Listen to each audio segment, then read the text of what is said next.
আমি কি বোঝাচ্ছি মানে সেসব হ্যাঁ, মানে আমি যেভাবে ভাবছি সেই জায়গা থেকে বাংলা ভাষা বলতে কলকাতা কেন্দ্রিক তথাকথিত ভদ্রলোকী একটা ভাষার ফর্ম ব্যবহৃত হয়। সো আমি centre for studies in social সায়েন্সে পিএইচডি করি। আমার মনে আছে আমি প্রথম বছর যখন এসেছিলাম, আমার মুর্শিদাবাদী বাংলা ভাষায় যখন কথা বলতাম, আমার ফ্রেন্ডসরা হাসতো, বলতো এই ইন্টোনেশনটা কোথায় পেয়েছিস, বা এই এই এই এই জায়গাটা, কিন্তু সেটাও বাংলা। সেটা আমার সেই মরাল কারেজটা ছিল যে আমি সেটা খুব ভালোবেসে প্রতিষ্ঠা করতে পেরেছিলাম যে মুর্শিদাবাদী বাংলাটাও বাংলা, এবং আমার একটা কবিতাও আছে মুর্শিদাবাদ নামে ইউটিউবে। এনিওয়ে, বাট সেটা কথা নয়, কথা হচ্ছে যে তাহলে বাংলা, আমার ভাষাও তো বাংলা, কিন্তু আমার সেই বাংলা ভাষাটা তো সেই মানে প্রেস্টিজ এবং রেসপেক্টটা পাচ্ছে না যেটা একজন শহুরে কলকাতার ভদ্রলোক বাঙালি বলছেন। আমি সেই জায়গাটায়, মানে যে গ্রেডেডনেসটা আছে সেই জায়গাটাকে অ্যাড্রেস করার জায়গা থেকে বলছিলাম যে এই যে কবিতাগুলো লেখা হচ্ছে, এই যে এখন আর্টিকুলেশনস গুলো আরো বোল্ডলি করা হচ্ছে, সেটা কি হেল্প করবে এই গ্রেডেডনেসটাকে ডিহায়ারার্কাইজ করতে? এখন করতেও পারে, না করতে পারে, আমি জানি না। মানে যে কোনো একটা খুব ব্যাপক ভাবে যে ভাষা ব্যবহৃত হয়, বলা হয়, লেখা হয়, তার বহু রূপ তো থাকতে বাধ্য, একটা থাকে না। তার ভিতরে ঘটনাচক্র, এবং সেক্ষেত্রে প্রায় সেটা মানে ভাষার ভিতরে কত তো কোনো কিছু নেই ভালো মন্দর ব্যাপার। এটা সামাজিক, অর্থনৈতিক, রাজনৈতিক ইত্যাদি কারণে ভাষার কোনো রূপ প্রাধান্য পায়, কিন্তু পাশাপাশি অন্য রূপের চর্চা চলে। এখন এখানে যে মানে এর সঙ্গে যে একটা সামাজিক উচ্চ নিচ ভাব থাকতেও পারে, নাও থাকতে পারে, এবং তার জন্য মানে সেটার জন্য মানে সমাজ দায়ী না ভাষা দায়ী, কোনটা গাছ কোনটা বীজ সেটা বলা মুশকিল। তো এও কিন্তু আমরা দেখি অনেক সভ্যতা, এটা দেখা যায় অনেক দেশে, যে যেগুলো একটা ওই একটা পুরো ভাষার গণ্ডির ভেতরে একটা কোনো একটা মানে একটা বিশেষ উপভাষা গোষ্ঠী বলা যেতে পারে, যে মুর্শিদাবাদের হতে পারে, বাঁকুড়ার হতে পারে, চট্টগ্রামের হতে পারে, ময়মনসিংহের হতে পারে, তাদের সাহিত্যটা কিন্তু বৃহত্তর তো কদর পাচ্ছে, মর্যাদা। মানে একটা ভাষার যে বিভিন্ন রূপ, সেগুলোর সঙ্গে যে একটা সামাজিক উচ্চনীচ ভাব, এ দুটো মানে একটার সঙ্গে আরেকটা যোগ থাকতেই হবে এমন ধরে নেওয়ার তো কারণ নেই, বা যদি থাকে সেগুলো দূর করারও কারণ আছে, দূর করার উপায় আছে। হ্যাঁ, উপায় আছে, কিন্তু সেটা একটা অত্যন্ত জটিল একটা একটা মানে সামাজিক সংস্কৃতি বা cultural politics, socio politics, socio cultural factors, সেটা হবে। তবে শেষ পর্যন্ত মানে একটা আরো বৃহৎ প্রশ্ন কিন্তু এসে যায়, যে কয়েকদিন আগে আমি উড়িষ্যায় ছিলাম, এবং সেজন্য সেখানে ভদ্রকের সঙ্গে আমার খুব একটা মজার আলোচনা হচ্ছিল, এবং সকলে একমত হচ্ছিলাম যে একটা সুস্থ শান্ত জগৎ, যেখানে মানে সকলেই সকলকে ভালোবাসে আর কি, যদি ধরতে পারি, ইয়ে নেই, কোনো প্রতিযোগিতা নেই, বিরোধিতা নেই, সেখানে ওড়িয়া, বাংলা এবং অসমীয়া এই তিনটে এক ভাষা বলে ধরা হতো। এর ভিতরে যে পার্থক্যগুলো, সেগুলো ওরকম প্রবল বা একেবারে খুব মৌলিক কিছু কিন্তু নয়। মানে কোথায় আমরা একটা ভাষার লাইন টেনে আরেক বলবো যে এটা এটা বাংলা, এটা ওড়িয়া, যে এটা ইংরেজি, এটা স্কটস, এইগুলো টানা সহজ নয়। এবং এক এক ইতিহাসের এক এক যুগে এক এক প্রেক্ষিতে আলাদা আলাদা ভাষা। এমন কোন দিন কি আসবে যেখানে যদি সত্যি পশ্চিমবাংলা এবং বাংলাদেশ এগুলো দুটি আলাদা রাষ্ট্র হয়ে চলতেই থাকে নৌকা, তাহলে কি এমন একটা দিন আসবে যখন এই দুটোর ভাষা সম্পূর্ণ আলাদা হয়ে যাবে, আমরা আলাদা ভাষা বলবো, যেমন বাংলা থেকে অসমীয়াকে বলি বা ওড়িয়াকে বলি? যে মানে ভাষার ব্যাপারটা এটা অত্যন্ত একটা মানে ফ্লুইড, এটা গতিশীল, তরল একটা ব্যাপার। এখানে যে মানে এতে সমাজের প্রতিফলন ঘটছে ঠিকই, কিন্তু ভাষার নিজস্ব যে ধারাগুলো আছে, সেগুলো সবসময় সামাজিক প্রতিফলনের সঙ্গে একেবারে তাল মিলিয়ে কিন্তু চলে না, সমান্তরালভাবে চলে না আমার মনে হয়। এটা খুব বড় প্রশ্ন, এটারও এখানে আলোচনা করতে সম্ভব না। স্যার আমি একটা প্রশ্ন করবো, প্রশ্ন নেন। মানে আপনার প্রত্যক্ষ ছাত্র হিসেবে এই প্রশ্ন করার অধিকারটা নিচ্ছি। সেটা হচ্ছে আপনি যখন সমস্ত জগৎ প্রতীক দ্বারা চলছে, এই কথাটা তো আমরা শুনেছি, কথা অনেকদিন ধরেই শুনেছি, প্রতীক দিয়ে চলছে। বাংলা ভাষা পরিচয়ের বোধহয় 4র্থ অধ্যায়ে রবীন্দ্রনাথ এই কথাটা লিখছেন যে বাঘ কেমন সেটা বোঝানোর জন্যে বাঘকে হাজির করা খুব সহজ কাজ নয়, খুব নিরাপদ কাজ নয়। সুতরাং সমস্ত জগৎ প্রতীক দ্বারা চলছে, এই এই পার্টিকুলার কথাটাই রবীন্দ্রনাথ ওখানে লিখছেন। তা মানে রবীন্দ্রনাথের আগে বাংলাতে কি এই প্রতীক ব্যাপারটা, মানে সমস্ত জগৎ প্রতীক দ্বারা চলছে, এই সিগনিফায়ারের যে কনসেপ্টটা, এটা কি বাংলাতে তার আগে কেউ করেছিলেন? আমি জানি না, তবে এমনি আচ্ছা রবীন্দ্রনাথ, আমি ঠিক মনে করতে পারছি না এই জায়গাটা, এটাকে মানে ঠিক এই মানে এইভাবেই তিনি কথাটা বলছেন, সমস্ত জগৎ প্রতীকের দ্বারা চলছে। একদম না, আচ্ছা আচ্ছা, সে আইনস্টাইনের সঙ্গে তার যে কথোপকথন, তাতে তিনি সেটা বলতেই পারেন, কারণ তার মতে মানে যখন মানে মানুষের চেতনায় পুরো জগৎটাকে চালিত করছে, না থাকলে আইনস্টাইন বলছেন আমি কিন্তু একমত হতে পারলাম না। কাজেই মানে যেটা কতটা আক্ষরিক অর্থে কতটা বাস্তব সত্য হিসেবে আমরা এটা মানবো যে পুরো জগতের প্রতীকের ওপর চলছে, আমরা প্রতীকের মারফতে যেটা বুঝতে পারছি, সেটা সেটা একটা নিজের মনের ভিতরে একটা গঠন দিচ্ছি, গঠন আরোপ করছি, এটা বলা এক জিনিস। প্রতীকের দ্বারা চলছে বললে আরো কিন্তু অনেক জটিল প্রশ্ন এসে পড়ে। তবে এনিওয়ে, যেটা তুমি বলছিলে মানে ইতিহাসে, মানে আমি এ নিয়ে কখনো চর্চা করিনি, কেউ বলে থাকতেই পারেন, আমি জানি না। আপনারা কেউ মনে করতে পারছেন কেউ রবীন্দ্রনাথ আগে এই কথাটা বলেছেন?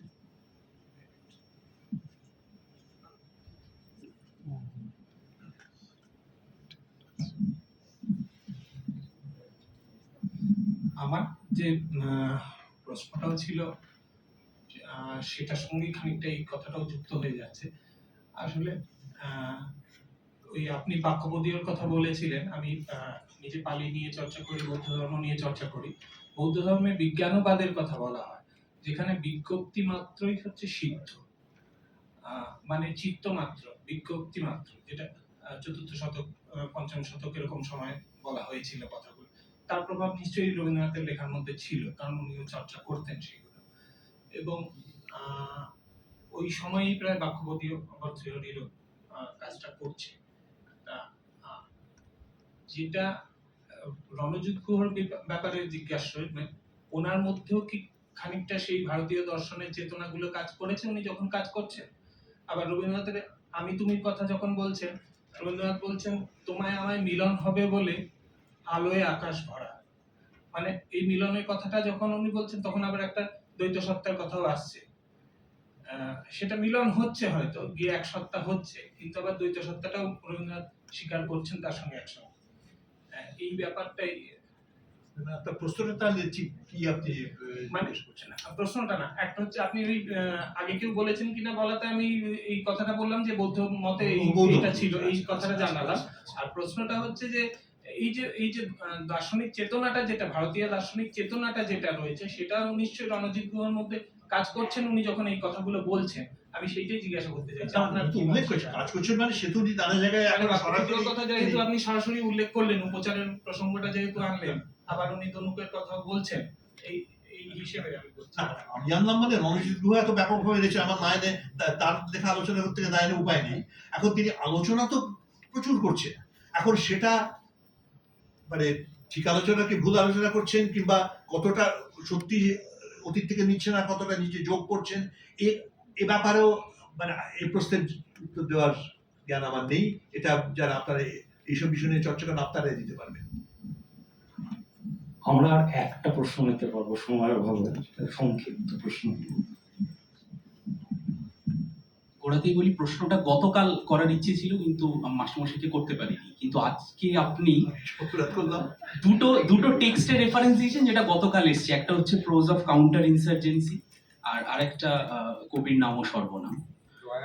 ঘটনাচক্রে দয়ার প্রসঙ্গটা এখানে আনছি না, যদি প্রোজ অফ কাউন্টার ইনসার্জেন্সির মূল টেক্সটটা দেখি, সেটা একটা কলোনিয়াল টাইমে একটা বিশেষ ক্ষেত্রে তৈরি করা একটা পাঠ।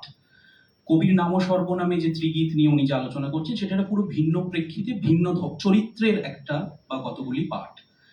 প্রশ্নটা যেটা ছিল, যেটা কালকেও মনে আসছিল, যে ধরা যাক আমরা যখন গবেষণা করব, তখন এই যে রণজিৎ গুহ ভাষা চিন্তা, যেটা সৌরভ একটু বললো, যে খুব এসেনশিয়াল হচ্ছে এক ধরনের ল্যাঙ্গুয়েজ বা ফিলোসফি অফ ল্যাঙ্গুয়েজ, যেটা আপনি এক জায়গায় বললেন, সেইটা দিয়ে গোটা জিনিসটাকে দেখা।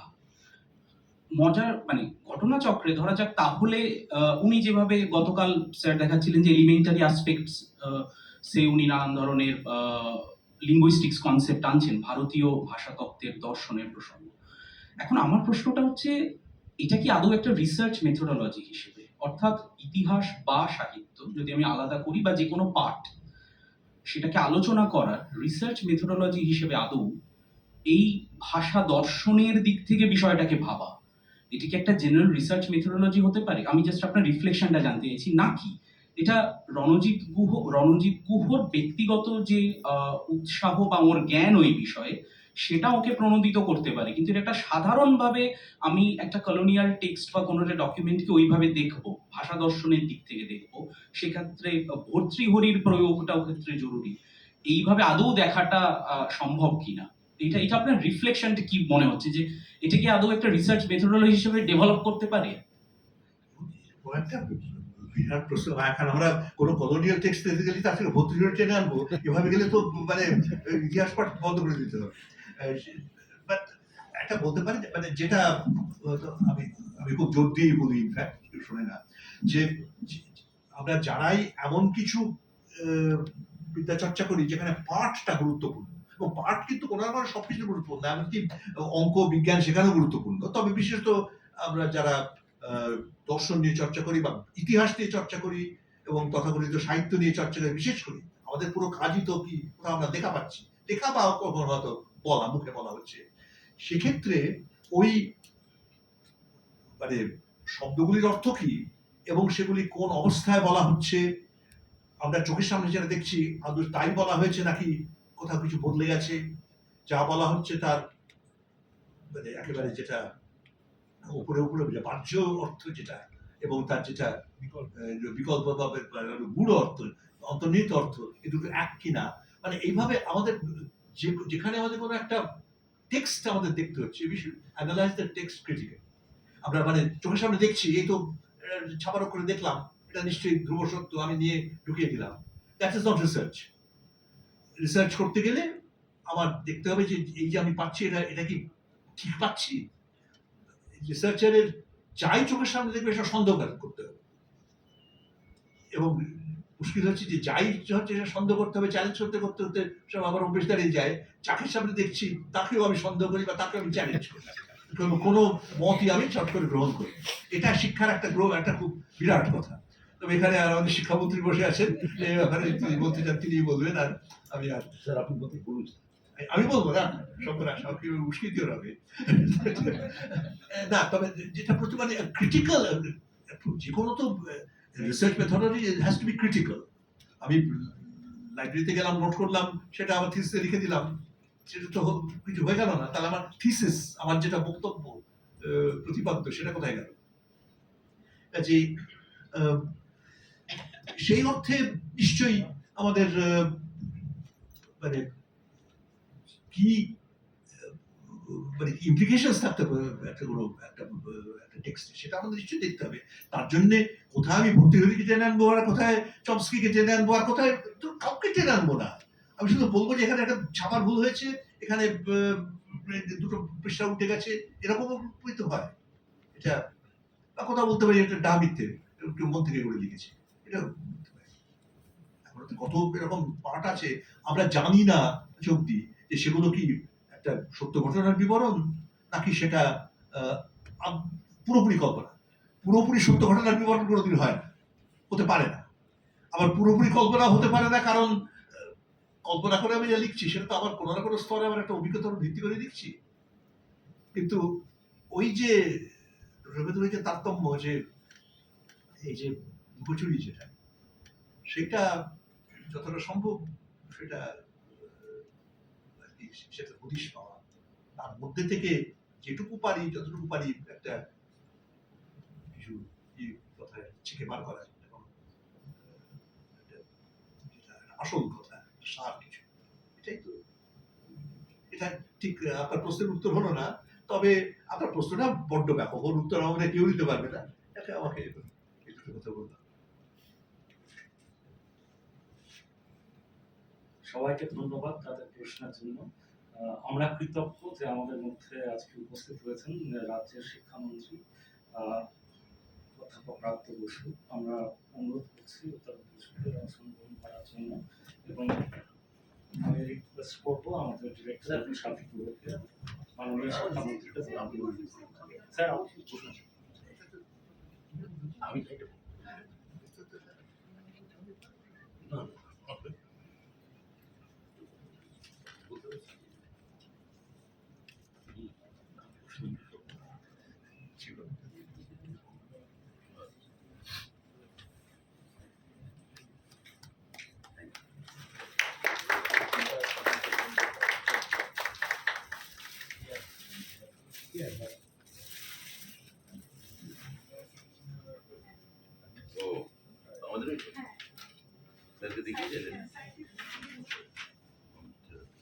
ধন্যবাদ।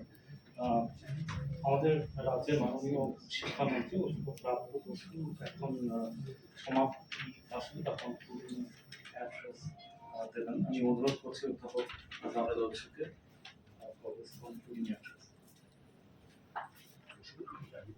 আমি ওখানে চলে গেলি ভালো।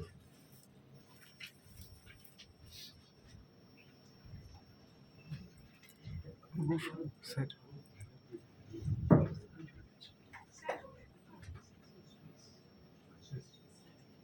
না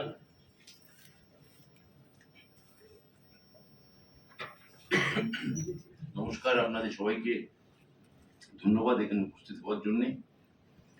আজকে institute of language studies and research বা ILSR আয়োজিত দুদিন ব্যাপী রণজিৎ গুহ শতবর্ষ উদযাপনের অনুষ্ঠানে আসতে পেরে আমার খুবই ভালো লাগছে।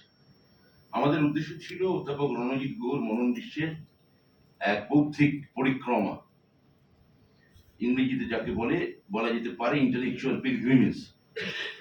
এই পরিক্রমায় গতকাল পথ দেখিয়েছেন অধ্যাপক গৌতম ভদ্র। আজ পথপ্রদর্শক ভূমিকায় ছিলেন আমার সরাসরি অধ্যাপক, এক সময় তিনি আমার কলেজে ছিলেন, কিন্তু তারপরে যাদবপুরে চলে যান আমরা যখন ফার্স্ট ইয়ারে পড়ি, অধ্যাপক সুকান্ত চৌধুরী। চেয়েছিলাম দুদিনই উপস্থিত থাকা, কিন্তু বিভাগীয় কাজে গতকাল পুরুলিয়ায় চলে যেতে হওয়ায় আর সেটা হয়ে ওঠেনি। আমি বলছি যে এখানে একটু বিষয়ান্তরে আমি বলতে চাই যে একসময় গোটা বাংলা কিন্তু ভারতবর্ষকে, যেটা নিয়ে আমাদের কথা হচ্ছে, অর্থাৎ ভাষা বিজ্ঞান এবং সংস্কৃতি চর্চা, সে সময় গোটা বাংলাই একসময় ভারতকে পথ দেখিয়েছে। আচার্য সুনীতি কুমার চট্টোপাধ্যায় আছেন, আপনারা সবাই জানেন, তার অগাধ এবং দিগন্ত বিস্তৃত পাণ্ডিত্য নিয়ে যার যোগ্য উত্তরসূরি ছিলেন অধ্যাপক সুকুমার সেন এবং ডক্টর মোহাম্মদ শহীদুল্লাহ। আমি যখন আমার মুখ্যমন্ত্রীর সঙ্গে কথা বলি যে এরকম আমরা একটা ভাষা বিজ্ঞান এবং ভাষা চর্চা, সাহিত্য চর্চার একটা কেন্দ্র হিসেবে গড়ে তুলতে চাই, যেখানে এক ধরনের বৌদ্ধিক মননের আদান প্রদান হবে এবং সেখানে খুব খোলা মনে কথাবার্তা হবে, তখন আমরা বারবার সুনীতি বাবুর কথা আমরা বলেছি। সুনীতি বাবুর নামে যদি সরকারি অর্থে একটা কেন্দ্র করা যায় পশ্চিমবঙ্গ সরকার, আমরা ILSRটা ভবিষ্যতে সেই দিকে এগোচ্ছি। আমরা সেইভাবে আমার মুখ্যমন্ত্রীকে আমি বলেওছি যে আপনি যদি এটা আমাদের অনুমোদন দেন আমাদের পক্ষে এটা ভালো হয়, এবং এটাকে সেইভাবে একটা সেন্টার অফ এক্সেলেন্স হিসেবে গড়েও তুলছি আমরা। খুব অল্প দিন এটা আত্মপ্রকাশ করেছে এই সংস্থা, কিন্তু ইতিমধ্যে কাজকর্মের মাধ্যমে বাংলা ভাষা এবং সংস্কৃতি চর্চার ক্ষেত্রে ছাপ ফেলতে শুরু করেছে ILSR। আজকে গৌতম ভদ্রের মতো মানুষ, আজকে সুকান্ত চৌধুরীর মতো মানুষ যখন এখানে এসে আমাদের নৃত্য করেন, আমাদের এত ছাত্রছাত্রী সেখানে উপস্থিত হয়, তাদের প্রাঞ্জল ভাবে তাদের বোঝান, তখন বোঝাই যায় যে এটা একটা খুবই যোগাযোগ গড়ে উঠছে। এবং এরা ভবিষ্যতে এই সংস্থা আরো নিশ্চয়ই ভালো কাজ করবে, এটা বিষয়ে নিশ্চিত। আমি অধ্যাপক সুকান্ত চৌধুরী স্যারকে আমি ধন্যবাদ জানাবো মূল্যবান সময় দিয়ে তার অনন্য চিন্তাধারায় আমাদের আজকে সমৃদ্ধ করার জন্য স্যারকে সত্যি কৃতজ্ঞতা। আর আজকে যাকে নিয়ে আজকে আমাদের চর্চা হলো সেই অধ্যাপক রণজিৎ গুহকে কিন্তু আমরা সবাই জানি তিনি একজন জীবন্ত কিংবদন্তি, লিভিং লেজেন্ড। শুধু ইতিহাস নয়, জীবনকে এক নতুন মৌলিক দেখার দৃষ্টিকোণ দিয়েছেন অধ্যাপক গুহ। তো এই যে বিষয়গুলো নিয়ে আলোচনা হলো, যে বিষয়টা নিয়ে দুদিন ধরে হলো, যখন যেমন রামমোহন রায়ের জন্মদিন 22শে মে আমরা সেটা পালন করেছি এবং সেখানে গৌতম দা আরেকটা অসাধারণ সেখানে একটা বক্তৃতা দেন আমাদের কথায় সেখানে এসে। সে রামমোহন এবং আমাদের আধুনিকতা এবং আর আমরা এটাও জানি যে রামমোহনের জন্ম হচ্ছে 22শে মে আর রণজিৎ গুহর জন্ম হচ্ছে 23শে মে। তো সেখানে দাঁড়িয়ে কিন্তু 19 শতকে আলাদা কোনো বিষয় হয়ে থাকে না। যেভাবে রামমোহনের অসাম্প্রদায়িক দিকটি তিনি গুজরাটের দাঙ্গার সঙ্গে মিশিয়ে তুলে ধরেছিলেন, তখন সেটা অনায়াসে জুড়ে যায় আর সমস্ত কিছু ছাপিয়ে আমাদের আয়ত্ত করেন একটি শব্দ, একটি অনুভূতি, রণজিৎ গুহরই ব্যবহার করা শব্দ দয়া। তো সেই অবিরাম সন্ধানী উপশমের মধ্যে একটি মানবিক আখ্যান জেগে ওঠে এবং আমাদের অবাক করে রণজিৎ গুহর তত্ত্ববিশ্বের বিবর্তন ও বাকবদল এবং অবশ্যই মধ্যবর্তী নীরবতা। 5 বা 6 দশকে গত শতাব্দীর অর্থনৈতিক ইতিহাস থেকে 8 দশকে নিম্নবর্গের ইতিহাস লেখার মধ্যে প্রায় 1.5 দশক, কিংবা সাবঅর্ডিনেট স্টাডিজের 6টা খণ্ড সম্পাদনার পর 1988 থেকে 2007 এই মধ্যবর্তী সময় তার নীরবতা সত্যি চমকপ্রদ। বস্তুত এ তার দুই প্রস্তুতির কাল। বিশেষত গত 1.5 দশকের বাংলা ভাষা ও সাহিত্যকে নিয়ে তার জ্ঞান চর্চা যেন এক প্রবাসী বা অনাবাসীর ঘরে ফেরা। ভাষা ও সাহিত্য যে রাজনীতি দর্শন কিংবা ইতিহাস যাপনের জরুরি ও অনিবার্য উপকরণ হয়ে উঠতে পারে, সেখানে কাব্য জিজ্ঞাসা, জীবন জিজ্ঞাসার এক ভিন্ন প্রসারণ। ফলে আমরা এরকম একজন মনস্বী দিগদর্শকের জন্ম শতবর্ষ, তাকে আমাদের বিনম্র শ্রদ্ধা আমাদের ILSR এর পক্ষ থেকে আমরা জানাতে চাই, আমাদের পক্ষ থেকে জানাতে চাই এবং আমি ব্যক্তিগতভাবে তাকে প্রণাম জানাতে চাই এবং তার শতবর্ষোত্তর দীর্ঘ আয়ু আমরা কামনা করি। এই যে বিষয় নিয়ে চর্চা আমি শেষটুকু শুনতে পেরেছিলাম, যদি স্যারের পুরো বক্তৃতা শুনতে পারতাম আরো ভালো হতো। শেষ দিকে আমার বারবার উল্টো জিনিস মনে হচ্ছিল, এগুলো যখন আমরা কম বয়সে, যখন এতটা কম ব্যস্ততা ছিল, চর্চা করা স্বল্প করার চেষ্টা করেছি, তখন রামকৃষ্ণ ভট্টাচার্য একটা প্রবন্ধ লিখেছে অনুষ্ঠুপ পত্রিকা, তার নাম হচ্ছে ওরে বর্ণচোরা ঠাকুর এলো। তো সেই প্রবন্ধটা আমার মনে হয় যে আজকের এই প্রশ্ন এবং তার পরিপ্রেক্ষিতে উঠে এলে আমার মনে হয় ভালো হতো। নমস্কার, ধন্যবাদ।